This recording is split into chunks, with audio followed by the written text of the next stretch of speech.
lifelong best friends. Take turns picking topics, then they see where it ends. So wild, it's weird, and sometimes specific. Whatever it is, you know it will be terrific. It's hyperfixation time. Welcome to Hyperfixation Time. I'm Danny. And I'm Erin. And this is the podcast where two lifelong best friends take turns taking you down the rabbit holes we can't stop thinking about. And I did just really quickly want to give a quick explanation to anybody that's listening, if they're a new listener, like a little bit about the format of our show. That was something you did a few episodes back, but I feel like it's been a while. Yeah, good call. Like we said, we've been friends since the second day of kindergarten. And basically, we're just two girls that like to hyperfixate on any random topic that is of interest to us. And so the format basically of our show is we start with this quick little catch up, and then we jump into our microfixations, which is a word that Erin made up, to basically just kind of describe whatever it is that we're kind of hyperfixated on at the moment. Could be a little bit more of like a brief fixation, if you will. And then we jump into our main topic. And the way we do this is that we alternate who brings the topic to the table. So this week it will be Erin's turn, and then next week it will be mine. And I have no idea what she's going to be talking about today, so I will be surprised. And that's kind of the fun part of our show, I think, and just kind of leads to some interesting conversations. Yep, exactly. Good way to sum it up. Yeah, and then topics that we tend to talk about are like animals, a lot of psychology. We talk about a lot of dark things, especially during Spooktober we did that. We've been talking about more like places, which has been interesting and fun. And basically it can be whatever we feel like. We're interested in a lot of things, but if you are a curious person, then I hope you enjoy it. Yeah. The topics are so different. They can just be completely random from one to the other. You never know. And we tend to, I don't know, we like to jump around and do different things and think about different things. So I feel like it works for us and our personalities. Yeah, agreed. It's like our brains being shown to the world, I guess. Yeah, definitely. Did you have anything you wanted to bring up? So our logo is a raccoon and an owl, and really what that is representations of both of us. So Danny is the owl and I'm the raccoon. We both are very fond of these animals, and we both have tattoos of these animals. So it felt right, sort of like our spirit animals almost, to have it as our logo. Yeah, that is why. And if we get to 500 followers or subscribers on any platform, we will reveal a cringeworthy video from our childhood, because Erin and I used to like making home videos a lot, and so we have a lot of them, and I will release like probably 3 minutes of one or something. But 500 followers on any platform, could be TikTok, YouTube, Instagram, Spotify, Apple. I think those are all the places. Yeah. Yep. Cringe. It's going to be cringe. But maybe a little cute. I think we were kind of cute sometimes. Sometimes. In the early days. Maybe not when we hit like 12. I mean, you were fine, but, not me. No, I mean, that was like, was that braces time and all of that stuff. So, yuck. No thanks. So, what is your microfixation then? My microfixation is dermaplaning. Have you ever done that before? No, I don't really know what you're talking about. Okay, so I've done it before with like handheld blades essentially, and it's supposed to like scrape the dead skin cells and like the even like the little peach fuzz or whatever off of your face. Now, I've done it manually, and I will end up with like random cuts and whatever. And I've only done it like maybe like 2 or 3 times. So for my family Christmas this year, we did like a white elephant gift exchange, and I ended up picking the dermaplaner that she really likes, and it's like an automatic one, and you can't cut yourself as easily with this one. And I like sat in the mirror and just watched everything Oh, okay. come off, and like even doing like your side burns, or like the little Sure. bit right here in the back of your neck sometimes, and I don't know, just but it's good for your face. Uh-huh. It's good to do. I think it's every like 7 to 10 days if you want to, but Oh, I really like it. So it was interesting. Does fun. your face feel really smooth now? So smooth. Yeah. I did Oh, have a little bit of like a break. I don't know if it's like a breakout, but something which can happen with this. But I think as I go, it should like you get potentially used to stop. it or Yeah. something? Yeah. Okay. And I also need to find like the right serum or something to put on my face afterwards. I don't have that yet. So Gotcha. dermaplaning. Hmm. I'm a Cool. skin picker and I just like end up hyperfixating on Mm-hmm. what it looks like when it happens. So that's mine. Cool. That goes with like self-care with the Yeah, romanticizing your life episode. exactly. I like it. Yes. What is your microfixation? Okay, so basically this time of year, there's a lot of like wrap-ups and just reviews and reflecting on the year and all of that. And I end up loving this time of year for listening to like book reviews. Oh. And so I have done this, I don't know, probably the last like 4 years or so. Basically, a lot of YouTubers will make videos about like their best books that they read for the year. And then Mm-hmm. they all do it differently, but a lot of times it's like their top 10 books for the year. And then they just kind of go over them and why they liked them and what they're about and all of that. And I just love watching them so much. And then I build up my TBR and it's like way too big, like way more books than I'll, ever get to probably. But I just love it. I love hearing people talk about their favorite books and just like I like it when they've read something or like one of their favorite books is something that I've read. And then it's like, Mm, I hear their opinions on it, whether or not I liked it. Sometimes it's like a book that I hated. And then I'm like, oh, mm. how can I go to your favorites? Or, or the other way around where it's like, yeah, yes, like that is such a good book and I'm happy you agree. Or I don't know. It's just fun. I just love it. Yeah. And so with that, I thought I would talk about my favorite book of the year. I could easily go into like a whole list myself, but that's like a whole video. So Yeah. I will just tell everybody that my favorite book for 2025 was Annie Bot by Sierra Greer. I read this like way early in the year, like maybe February, so it's been a while, but it's about a society where robots are like part of society, and the main character, she's basically like a sex robot for her owner, and so like Mm, he basically customized her to be his perfect person or whatever. And it just kind of follows her as she kind of gains more like self-awareness yeah. and like that whole trope, and then her just kind of like figuring out what to do. And I don't know, it's like all about the society, and I just find the world that this author built like so interesting, and it was just done really well. And it was one of those books where it's like I just couldn't put it down, like I just had to finish it. Love it. Yep. Mm-hmm. That's when you know it's a good one. Yep. Where are you at in the well, first of all, I'm going to say that I just pulled it up so I remember for later because Okay. I am always looking for good books. Where are you at in the ACOTAR?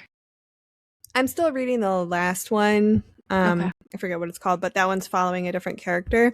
And Mm-hmm. so it's been a little bit harder for me to like get into it as much. Yeah. But it's getting a little bit more interesting now. I'm like 75% of the way through. Okay. What? It just sounded funny to be like, it's getting interesting now that I'm so like, Well, it and took I'm a while. Yeah, I 75. thought about putting it Yeah, down for real. I did. really. But I was that yeah. what's her name? What's the sister's name? Nesta. Nesta. I was gonna say Nessa, but that's wicked. Yeah, Oh, Nesta. They yeah. have an interesting storyline, but yeah, it kind of feels She's like that's how I felt annoying, towards and it. I'm like, Yeah. whatever. Yeah. You don't connect with her as much Yeah. as you connect with Farah. Yep. Farah. Okay. Mm-hmm. I just needed that update. All right. Main topic time. Just kidding. Main topic time. Do you have any guesses? Well, A couple, I guess. So you Okay. said it was going to be timely, Mm-hmm. and we know that New Year's is, a lot of times time for reflection, like we said. Mm-hmm. And some other stuff that you've talked about in previous episodes was journaling and also practicing gratitude. So both of those are guesses for me. Okay. All right. Absolutely not either of those or Okay, anything. well, that's fine. Well, I guess I do have some there's a portion that's talking about like reflection a little bit. So Okay. there's that. But it's actually very similar to what you did last week with Really? Okay. Krampus, because after we did that episode, I had been thinking like, well, mine drops on New Year's and New Year's Eve, and are there like any creatures or things like that that are related to New Year's Eve Okay. around the world? So I did come up with, or I did research for 1, 2, 3, Oh, interesting. 4, 5. But I'm Wow. going to, so it's not going to be, obviously, that's a lot. So I'm not going to, there's a lot more to these characters and mythological creatures than what I go through, but just kind of wanted to highlight some of them and the interesting perspective around them. Cool. And it also made me think about, why are these creatures that are around Christmas and New Year's from history, from very long time ago, why are a lot of them scary? Like, what's the like, yeah, we I kind don't of know. talked about that a little And bit last week as well. So that's what I was just gonna you say. Yeah, dived so in I want deeper. yes, dive in Cool. deeper. And Krampus was mentioned a few times throughout this, but a lot of these creatures are focused around the New Year time frame, so Okay. have like themes around that, basically. Gotcha. I don't know. It was kind of interesting. I've never heard of any of these, so Yeah, I don't know what really you're talking about at all. So yeah, I really went into my spiral and was looking into a lot of these. So and hold on, go I was ahead. just gonna say that even last week when I was doing research for Krampus, and I was talking about how he's like a counterpart to Saint Nick, right? And Yeah. how I don't even remember if I mentioned this or not, so I apologize if this is repetitive, but there was a lot of characters that were not Krampus that also were like a counterpart to Saint Nick. Like Krampus was not the only one. There was a lot. Yeah. And I was think like, one of wow, them that's was. interesting. Yeah. Yep. I know there's a lot that goes into this. And I think it's also so it's a lot of overlap. Again, our episodes are not always going to be similar from one to the next, but I just after yours was thinking a lot about this stuff, so it felt like the right Fun. topic to look into. And I also want to say that I love how we both made Christmas and New Year's spooky. I know. for It feels our fitting. topic. It does. And also it's not always going to be spooky for our topics in general, but it's funny that these new both challenge each holiday, make it spooky. There you go. That would be great. I bet you we could, because you said there's even like a Thanksgiving creature or something like that. I don't remember what it was, but I remember reading that. Yeah, me neither. So let us learn a little bit about the ones that are sort of in history across cultures that are related to the end of the year, New Year's, sort of, that time frame. Okay? Cool. Ready? Okay. I'm ready. Listo. Okay. All right. So, I always like to paint a picture for the first sentence to get into the vibe. So it's midnight on December 31st. The fireworks are going off in the distance. You're hearing glasses clink. The old year has gone, but across cultures, there's another kind of visitor that shows up at this threshold between two times, essentially. Not in the modern celebratory sense, but in ancient lore. So tonight we're going into a bit of a deep dive into the mythical beings that are tied into the new year, and then we will unpack why so many of them are scary. All right. Well, the first one is named Janus. Janus. Another Jane. Sorry. He is the Roman god of beginnings, endings, doorways, and transitions. So he isn't necessarily the creature that's like a scary looking claws and fangs and like just, like visibly scary, I guess is what I mean. But he is more symbolic of this liminal space between what was and what will be. Okay. So he's typically depicted with two faces, one looking backward at the year that's ended is what they say that it signifies, and then one looking forward into the unknown year ahead. Interesting. Sounds creepy. It's some of the sculptures of it made them both like look really human on both sides. So that's why it's like it's not necessarily like a creepy creature, but it's in theme with the new year and things that we still think about to this day. Yeah, so this is why January which is the first month of the calendar year, of course. It's actually named after him. So Janus. That's so interesting. January. We learn Right? so much on this podcast. We do. I didn't even know the significance around the name of my birth month. Yeah, that's so interesting. Now I want to know, is there like, how did all of the months come to be named that, Yeah. I mean, I think October was just like 8, and July is Julius Caesar. That's what it's named after. So, or like where it stems from. It's an interesting topic. I'm also curious. Sorry. Did you get the like country origin for Janus?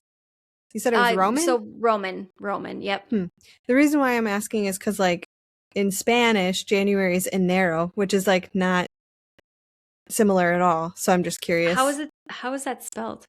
Enero. Oh, I didn't even remember that. Okay. Yeah, you're right. Sometimes these are like... I'm just curious, Yeah, I wonder. Okay, let's see. So the Romans would sort of bring out Janus. Some people say Janus, some people say Janus, and some people say Janus or Janus. Oh. So I might switch back and forth, but I put in my notes that it rhymes with anus. So I'm trying to remember that. So the Romans would invoke Janus at the start of rituals, especially at the new year, because he represented that transition itself. And humans just have this innate need to sort of mark a boundary and step through it. Okay. Like a close of chapter, onto the next one. There's like a lot of, I didn't go too far into this, but there's research around like, it just helps our brains think about things. Like obviously the calendar is just kind of made up in some ways. And so, well, we like to categorize things, Yes, exactly. So it just feels similar to that. Exactly. And then it is said that Janus was present at the beginning of life itself. So it like goes back supposedly that far and would even help to guard the gateway to heaven. And there's a lot more that goes into Janus. Yeah, I could have probably done a whole episode on him itself. But if you look, I'll put a picture up of what it looks like. But it's kind of an interesting concept of like, you're looking ahead and you're looking backwards, which is what I feel like the new year does to a lot of people. Yeah, totally.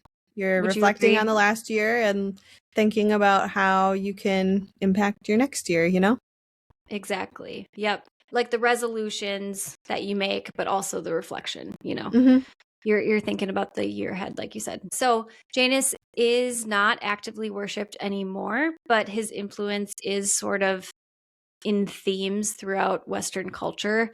January is still the name of the first month. He shows up a bit in like therapy language, goal setting, and even like some of the productivity apps.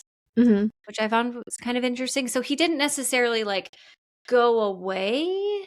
The moral of him and what he embodies is still alive and around, but people don't necessarily always know the name, I mean, definitely not.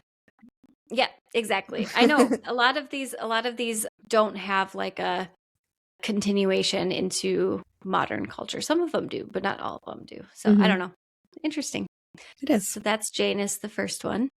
So our next one is neon, and it comes from the Chinese folklore. So the legend of neon is a tradition, actually. The name neon even means year in Chinese. In the traditional story, a creepy-looking beast often depicted as like dragon-like and lion-like, kind of a mix of the both, would come out at the turn of the new year and terrorize villages, destroy homes, crops, and like even people. But there is a good thing about Neon. He is driven back, like he's kind of stopped by bright lights, loud sounds, and the color red, actually. So the story go ahead. I was gonna say, is like the idea to like party it up to keep him away. Okay. Yes, basically. Because I was just going to say, so the story goes that the villagers eventually learned that this is a way to ward him off, essentially. They learned that fire, noise, color, the color red, like just loudness in general, something that, made sure that he didn't come and terrorize them. But you'll see even now today, like the firecrackers or fireworks that happen, like red lanterns and banners as well. There's a lot of music and drumming and gongs and just being loud in general for the new year. Yeah. And yeah, basically every year they just try to scare off Neon, essentially. Okay. And the earliest sources that refer to Neon were from the early 20th century. He's a really interesting character. There's a lot about him as well. And kind of the look that they have and everything. Oh, one thing that's also interesting about Neon, like I mentioned that he's like lion-like. There are no lions native to Japan, so it's kind of interesting. Wait, didn't you say China? Oh, wait, sorry. The next one's Japan. Okay. Yes. There are no lions native to China or Japan. Okay. That like, why did they pick this character to symbolize this evil being? And also you said the late 20th century? Is that what you said? Or the early 20th century, yeah. It's like not even that old.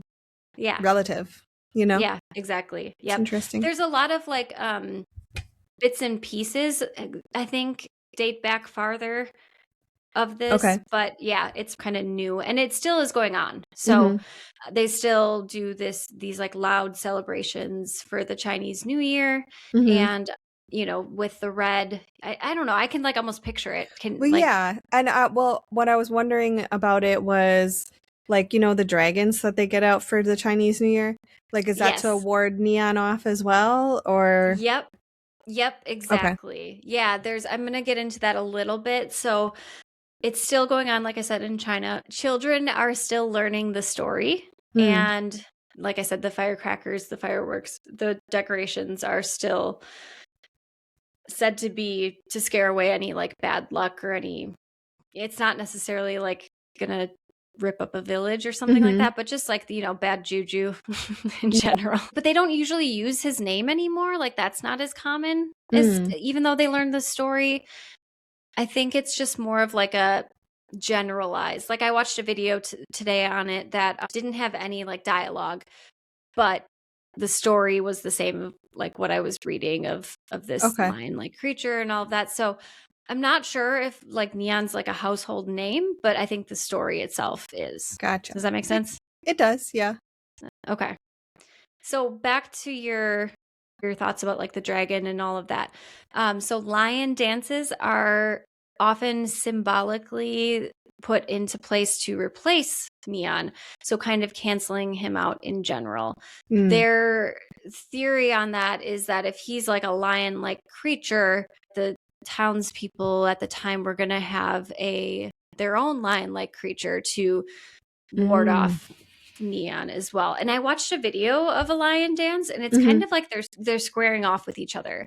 I couldn't find if there was a link, like, because one of them was red and one of them was yellow, and the red one always seemed to, or at least the video I saw, the red one sort of quote unquote won, I guess, in this like dance. And so I was like, oh, maybe the red one's, because of the red with Neon, and the yellow one's supposed to be Neon. But they say that it's not necessarily that. I feel like there's a lot of similarities, but yeah, that was just something that I was kind of thinking about as I was looking at this. But so because they are not native to China, it's thought that a lot of these practices come from countries like India or like Persia at the time. Okay, kind of similar to the last one, even like the fear of the situation is symbolic, but not necessarily specific to these names anymore. Yeah. Does that make sense? Yeah. I feel like I'm not making any sense. So you are making sense. It's just funny how you're saying it. okay. Am I making sense? It's not the dragons that they use like that you can picture, but it's similar in that it's usually like two people in a costume, two or three maybe, and then wait, and they're in a lion costume? It's like it's supposed to resemble like a lion-like creature, but it's called lion dances. So, and they do this like performance to Gotcha. Yeah, it's interesting. Yeah, I was picturing the dragons. Look up a video. Yeah. I will. But you know what I've thought about? I was kind of looking that up a bit too. They say that neon is again dragon-like and lion-like, so I wonder if they just took those apart and like lion and dragon, but I'm sure that there's way more history to the dragon when it comes to China. But they look, I don't know, it looks very similar. I see what you're saying. Just kind of big and big eyes and like a weird kind of mouth and bright colors. Okay. I can picture it. All right, the next one is Shishimai. This is the Japanese one.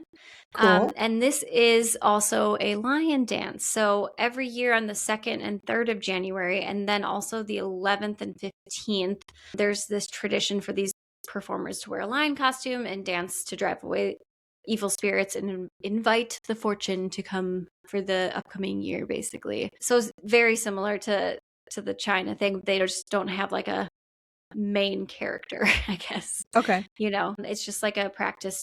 Spectators will even sometimes invite this lion to nip their heads because that is a tradition that is believed to bring you good luck. So people will dress up in these costumes and all this and at the celebrations and whatnot. It's not uncommon to see like one of the lions like bop the head of a person because it's everyone knows that means good luck or something, or maybe go up to them and ask. It's like very just well known in Japan. But I was curious, the 2nd and 3rd is due to the new year is why they do these dances.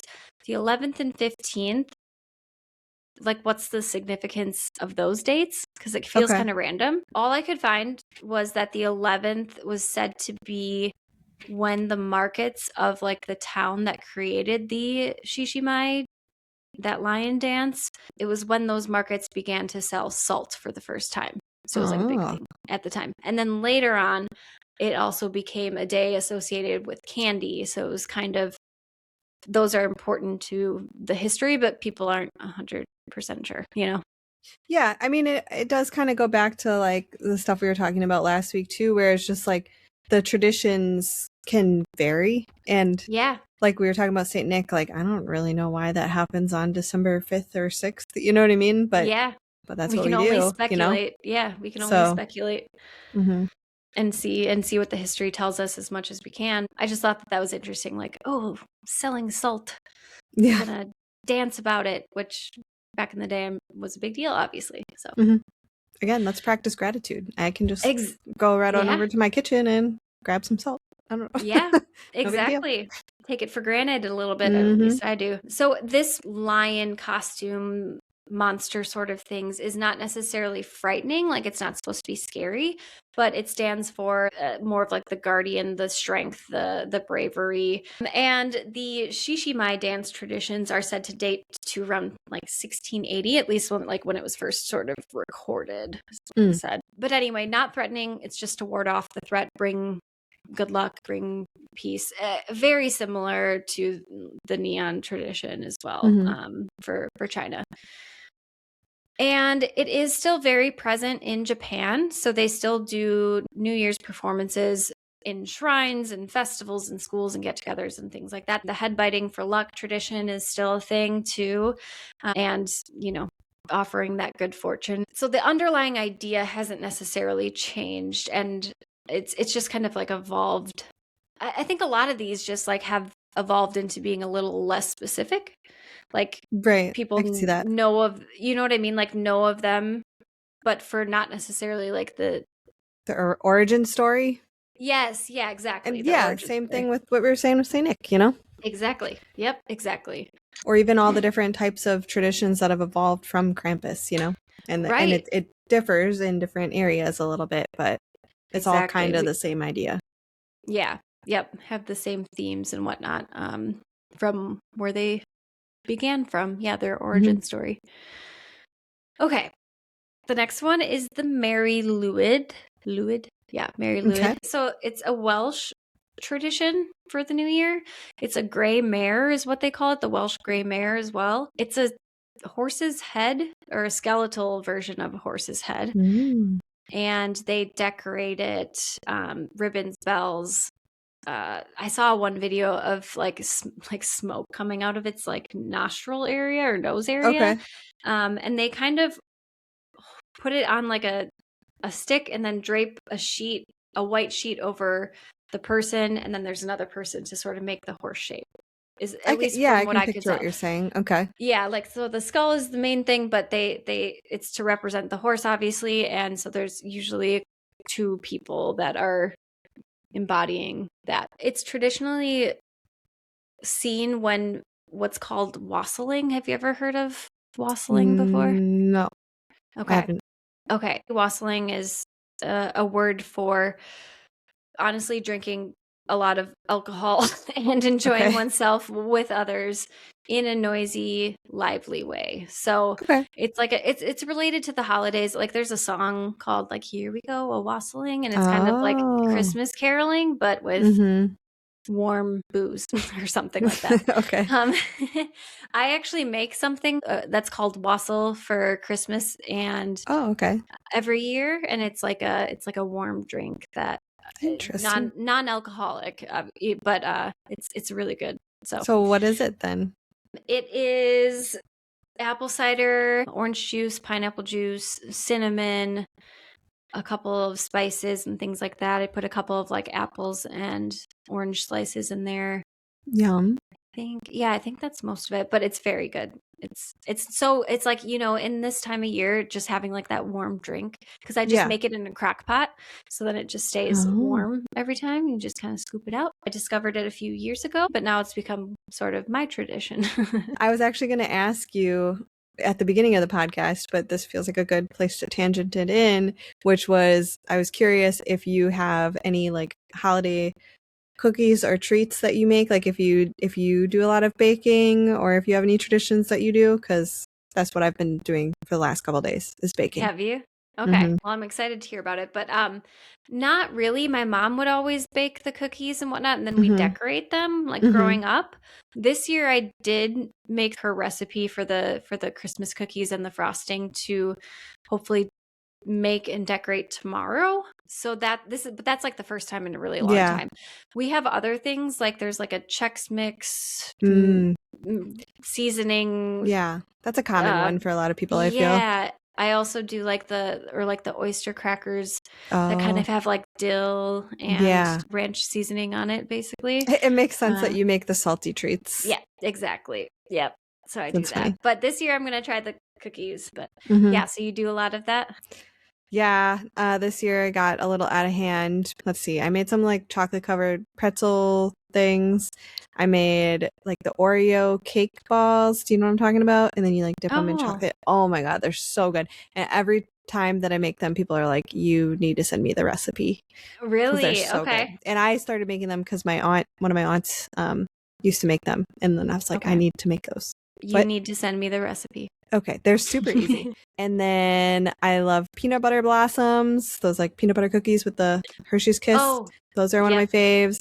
This year I made like Andes mint ones. So like basically I made like a chocolate cookie with an Andes mint in the middle. And then I'm also doing sugar cookies. Me and Leon are going to decorate those tomorrow, but we already like baked them.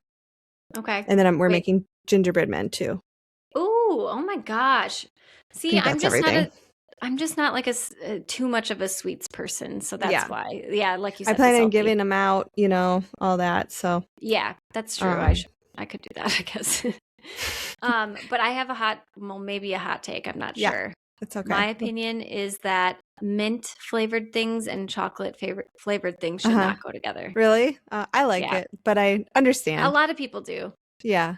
It just feels like the cleanish feeling, and then like the chocolate is not that clean feeling. So I just don't like people love Thin Mints from Girl Scout cookies and whatnot. I like them. Yeah, I can't do it. That's fair. I don't feel that's what I kind of like, that it's like opposing, you know? I like having like multiple flavors or multiple textures in whatever I'm eating, so I think I kind of like that, you know?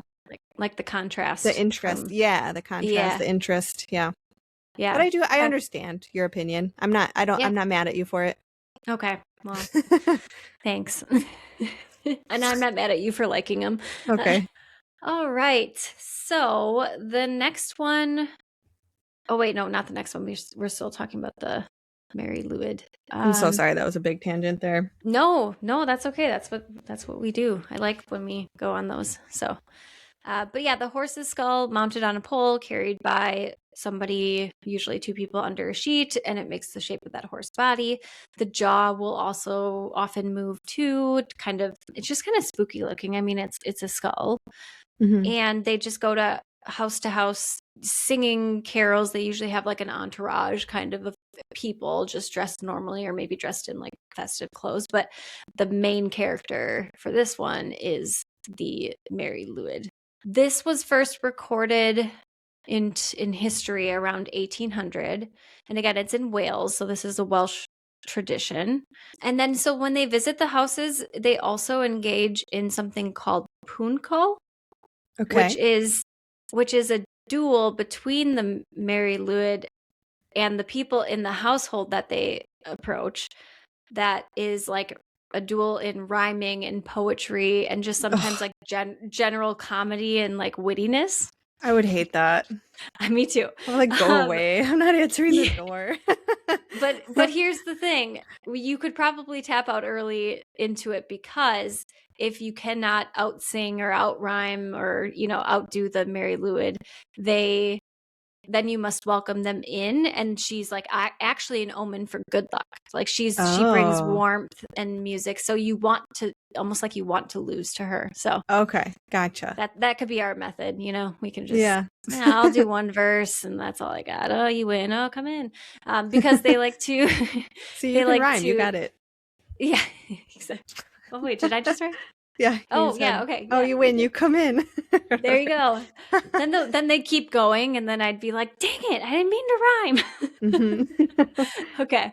But she brings in, like I said, like the warmth, music, and then this is it's common to sort of share your food with them and the entourage and your drinks and all of that, and it's sort of faded. The Mary Lwyd tradition faded in the 19th and early 20th centuries, mostly due to religious pressure and some like just industrialization. But in recent decades, it's had this revival. So it does appear in like in Welsh cultural, festivals again. It shows up in museums. There's reenactments. There's local celebrations, and so it's kind of just had like this comeback.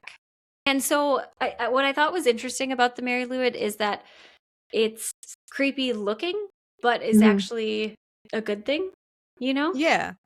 like not like some of the others that are like creepy and bad. So yeah, I feel like a lot of these actually haven't really been too scary.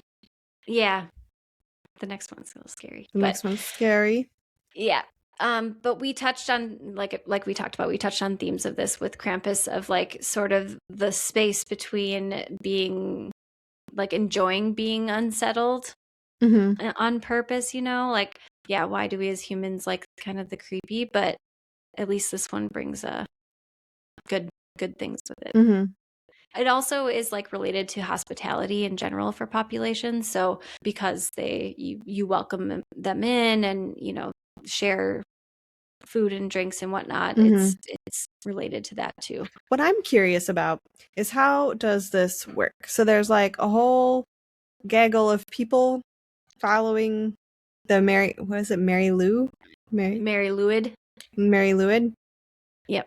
And so then how many houses are they going to? Like, did they actually, is this like actually people dressed up like them and then they would actually go house to house? Or is this more of just like a silly, like this didn't actually happen? Do you know what I mean? Like they just like talked about it in like folklore almost. Oh, so I mean they do go They house to go, house. and then yeah, how many houses do they go to? How do they That's a good decide question. who's doing this? They're actually getting food at every single house? Don't Like know. how does this is the questions that my brain is asking. Just curious I about. didn't see it, but it seemed like it was more of like a neighborhood or like town thing. Okay. Nothing That makes too sense. Like crazy. every block has their own. Maybe. I don't I know. can't say for certain, but I feel like yeah, anything beyond that would be way too much. Mm-hmm. But the Mary Lute is obviously like the leader, so it's like Mm-hmm. sometimes there's a who's going to be the main one this time. Mm.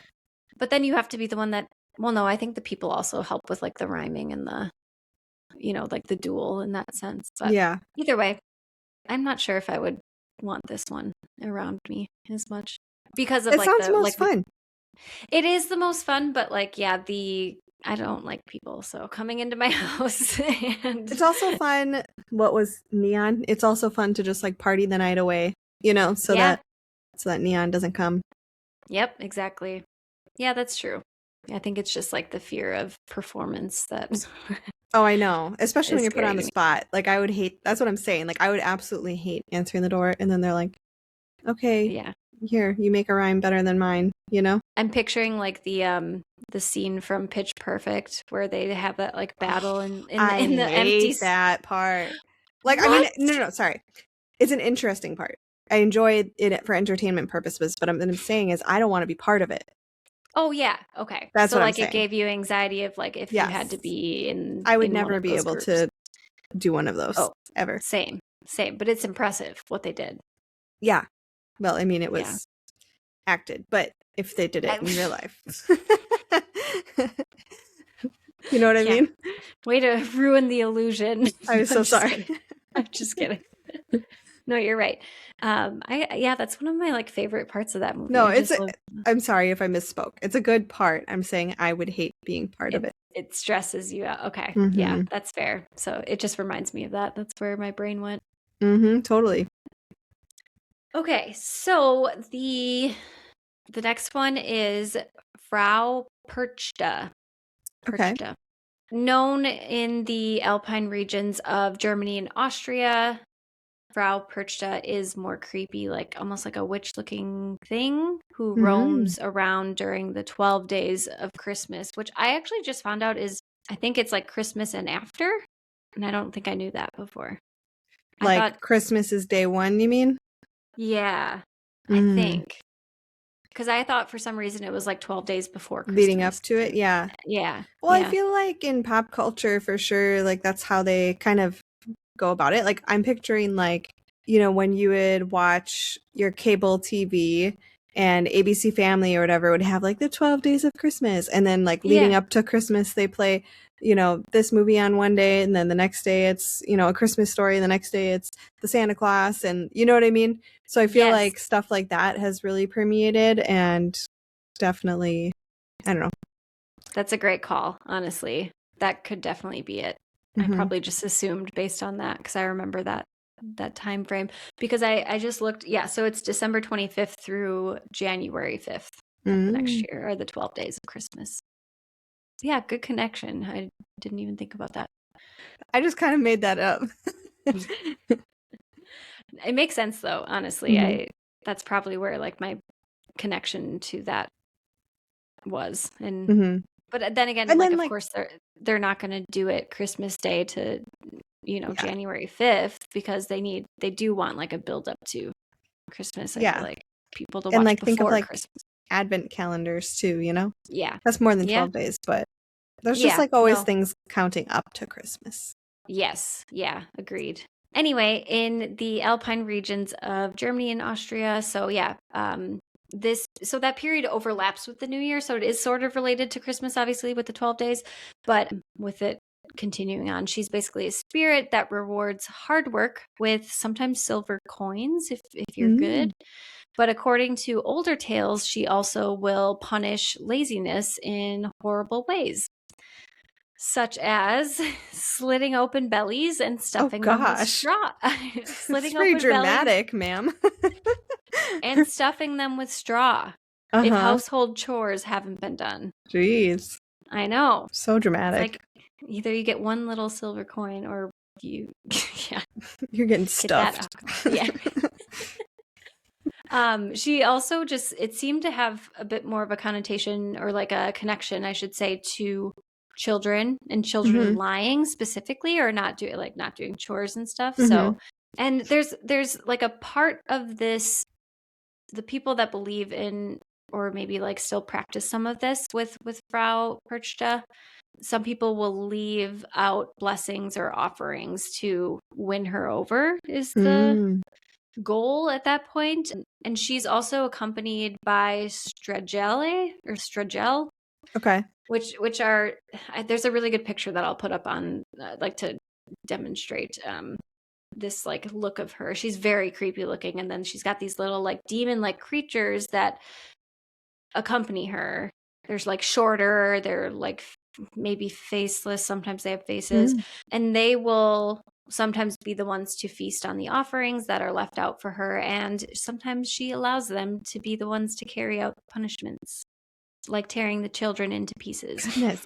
So, like, here's my question. Yeah. She is also from the Alpine region, and so she is like basically Krampus also, because it's like same thing, and Krampus was also very focused on kids, like doing their chores and like whatever.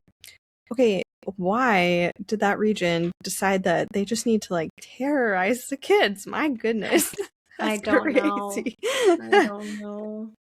Like, you better be good, or we're gonna slice open your belly, or the devil's gonna take you back to hell and eat you. Yeah, it's pretty extreme. like I don't think they needed to go that far, honestly, with either of them. But there is often, like, they'll mention both, like, so Krampus and Frau Perchta in similar stories. So maybe they were dating. It's like Mr. and Mrs. Claus. You know? But the evil version. Their counterpart. Yeah, exactly.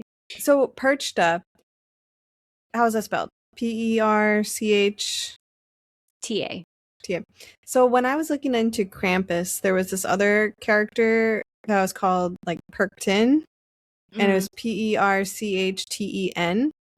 And they were very similar to Krampus, and I was gonna possibly bring them up, but I didn't, because I was a little confused, because I was trying to figure out the difference between the Perchten and Krampus, and people were like, well, they're obviously very different, and then they would like not describe the differences very well. It just brought up those thoughts because her name is obviously so similar, so like it feels like maybe she is a Perchten or something. Could be. I'm looking at some of my sources, and I don't see Perchten specifically. I see Birchta and perched, so like the first part of the word.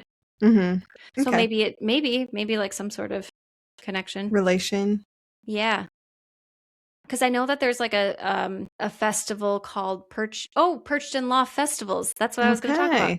So maybe they are similar. And that's they still hold those festivals at this time. It's not necessarily like they don't embody Perchta or like ward her off. It's just usually like they wear masks and parade through towns. So kind of creepy masks too. So like I mentioned, so those are all the creatures and or mythological beings or whatever you want to call them that are related to New Year's or around that time. There's more to each of them, of course, but those were just kind of the main ones I wanted to talk about that I found interesting. And then, like I mentioned at the start of this episode, start of my topic, I should say, why are these creatures always scary? And like, what's the psychology around that? Yeah. Like, obviously I know, like they talk about do good or else, right? Or be a good person, like morality side of things, or else. And so you have to have sort of like a somewhat creepy, scary figure to represent that, or else, maybe. Yeah. Does that make sense? It does. That's basically what I said Krampus was, right? So like, because they were talking about how Saint Nick and him would go, you know, to the school or whatever, and Saint Nick basically did all the talking, and then it's like Krampus was just that presence in the corner. Yes. He's the or else, you know? That's okay. Yep, exactly. There again, there's just a lot of that overlap between this. But yeah, spooky New Year's. Oh, so part of it also is that historically the winters are very dark and cold, and there's a lot of death, and there's a lot of, like, you know, back in the day, of course, but a lot of uncertainty and just overall unease that time of year. Like maybe not as much food and more wildlife. Some of these are like, I think Frau Perchta is sort of represented to be like almost like a wolf face. So there's also more wildlife that are maybe more desperate and may go to villages and eat your livestock, or God forbid, you know, one of the humans. Not the children. So that was one reason, is like this time of year is like a scary time of year. So they kind of morphed that into then like representing with like a being of some kind or a creature. So I thought that was interesting. Piquing my interest, my curiosity in other ways, because that makes sense. It does. But now I'm curious if there's any of these creatures from like warmer climate areas. Like, let's go to the equator. What mythical creatures do they have? Yeah. Related to this time of year. I had that same thought, because I was like, what if people in Texas, I mean, you know, not, these aren't in the US really, but you know, same thought of just like a warmer climate. Then what? Because like I'm thinking like, let's go to Brazil, you know, what's going on? What's their traditions around this? Yeah. I don't know. Or I wonder if it's also scary, or if it's like more everything's joyous and happy. Everyone's happy because we're not dying. That's a good question. I'd be curious to know. I might have to look that up after this. I also just like this time of year. So like that time frame between Christmas and New Year's, I think for humans is also just kind of confusing. You might not know what day it is each day. It's like a liminal zone almost. Yeah. Do you know what I'm saying? Like it's like well, I was going to say limbo. You're in limbo. And then yes, that's a good way to put it. But yeah. Yep. So some of it is like the, you know, just being an overall weird vibes right now. But also the other theory on it is that you know, back to sort of what we talked about, you're doing a lot of reflection, which can bring up good things and bad things for the year, of course. And you're doing a lot of looking ahead, which same thing, you could be like more nervous about what's going to happen that year.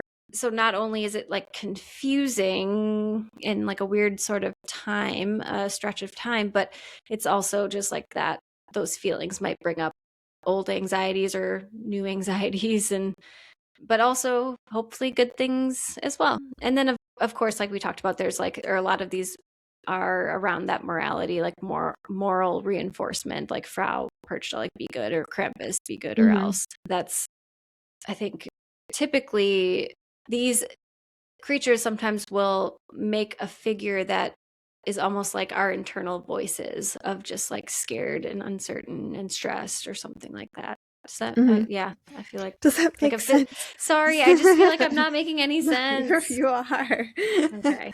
So in almost every culture, the new year isn't just rolling over into the new year. It's about the stories we tell to deal with that uncertainty and hope as well.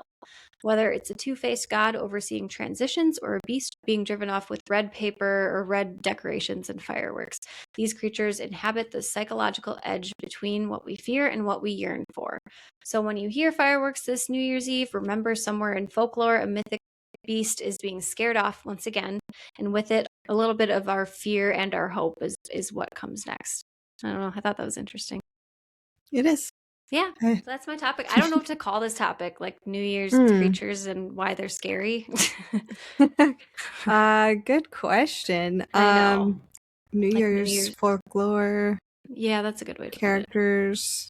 Then I like New Year's folklore or like mythology. Just name it Janus. Janus and his friends. Janus rhymes with anus. Yeah. Okay, but I mean, really, that's everything I kind of wanted to cover with this. Again, never Yeah. heard of any of these, and I don't think you have either, it sounds I like. haven't. No. Yeah, The closest yeah. I got was Frau Perkta, but I mean, that was not, I didn't know about her at all, really. But I did want to sort of end with, in the spirit of reflection and looking back and looking ahead, Mm-hmm. and this being our last episode of our first year, or first few months, I guess, like, but this Yeah. is the first year that we Our started. opening year. Yeah, our opening year as a podcast. I just want to say that I have reflected a lot on these last few months, and I'm just grateful that we started this. And it's been fun. You know, not only have we learned a lot, both like with these topics, but I think like everything else that goes with podcasting. Like, Totally. there's a lot. But I think we also just work well together, and we also are really good at giving each other grace because we're still learning this. So thank you for that. And yeah, just thanks for doing this with me. I feel like it's been really fun. I really enjoy it. I look forward to it. I do too. It's absolutely like, I've told you a couple times that it kind of feels like therapy in a way, because it's just like, I don't know. One, it's just so interesting to like hear yourself speaking.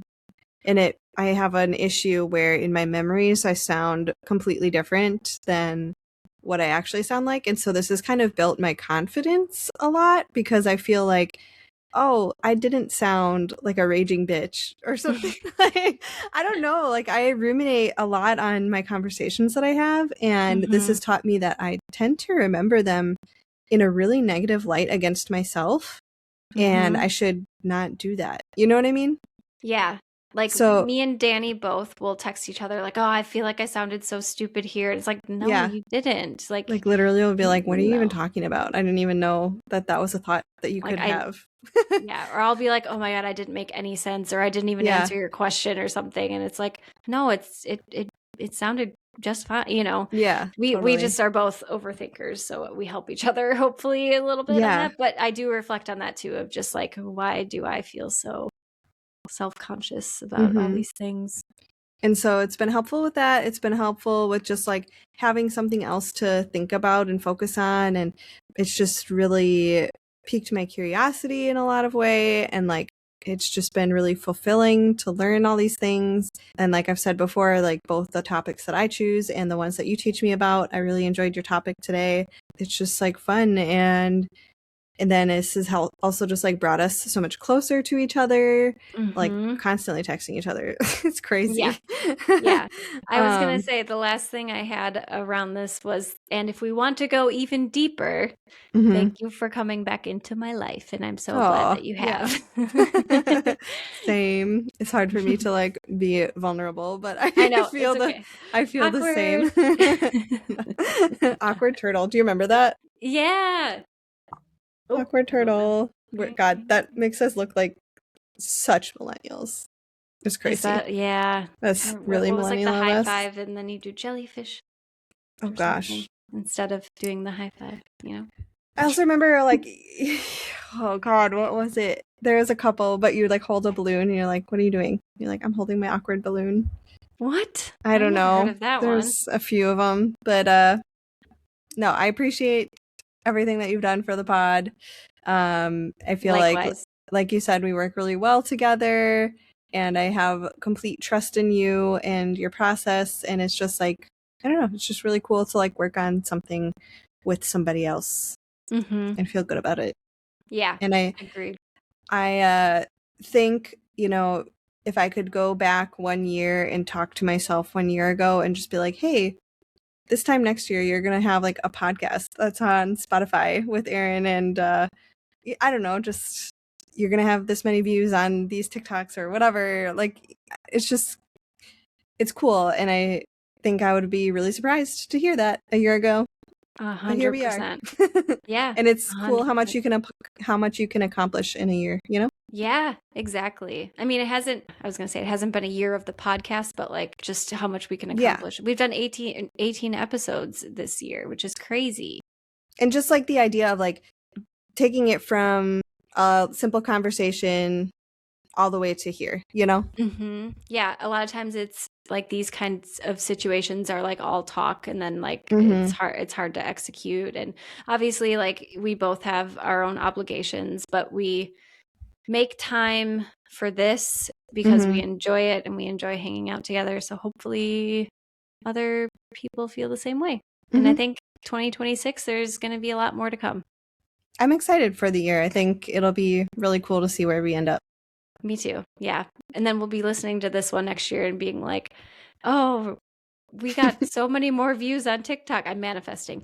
So many more, we went viral on this, or we have more That would be subscribers, great. or we hit our 500 subscribers or followers goal. That would be so cool to listen to. It will be good. I think we should maybe make a couple goals for ourselves for the year, and just see like when we hit them. Or I think we're gonna hit that goal, by the way. Like, I think so we're too. going to, for sure. It's just a matter of when and which platform. I think it will be TikTok, but we'll see. That's my guess.